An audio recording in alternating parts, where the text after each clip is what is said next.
இருவாச்சி மல்லிப்பூ. இதுக்கு முன்னாடி ஒரு வீடியோவில் நான் சொல்லியிருப்பேன். பூ வந்து பூத்து முடிச்சதுமே கட் பண்ணி விட்டுருங்க. அதே மாதிரி இலைகளெல்லாம் உருவி விட்டுருங்க. நிறைய மொட்டு வைக்கும் அப்படின்னு சொல்லிட்டு இங்கே பார்த்தீங்கன்னா நம்மளுக்கு இந்த சீசனில் செகண்ட் பேட்ச் மொட்டு வச்சுருக்காங்க. எந்த அளவுக்கு கொத்து கொத்தாக வச்சுருக்காங்க பாருங்கள். ஒரு இடத்துல 5 மொட்டு 6 மொட்டு அப்படி தான் வந்து இருக்குது. நம்ம வந்து 2 பெரிய செடி வச்சுருக்கோம். அதை தவிர பார்த்தீங்கன்னா பதியம் வச்ச செடிகளுமே இந்த முறை மொட்டு வச்சுருந்துச்சு. ஸோ அதுலேயுமே கொத்து கொத்தாக தான் மொட்டு வச்சுருக்காங்க.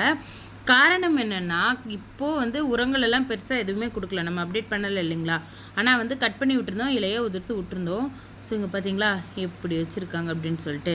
இப்போவுமே நேரம் ஒன்றும் தாமதம் ஆகலைங்க. உங்கள் வீட்லேயுமே மல்லிப்பூ செடி வந்து வளர்ந்துக்கிட்டே வருது, மொட்டு வைக்கல அப்படின்னு நீங்கள் நினச்சிங்கன்னா வளர்ந்து வர கணுவை வந்து உடச்சி விட்டுட்டு கூடவே இலைகள் எல்லாத்தையுமே உதிர்த்து விட்டுருங்க. அதுக்கப்புறம் புதுசாக ஃப்ரெஷ்ஷாக வர எல்லாமே வந்து 2 இலை வர்றதுக்குள்ளேயே வந்து ஃபுல்லாக மொட்டு வைக்கும், நிறைய பூவும் பூக்கும். வெயில் சீசன் முடிகிற வரைக்குமே வந்து மல்லிப்பூ சீசனும் முடியாது.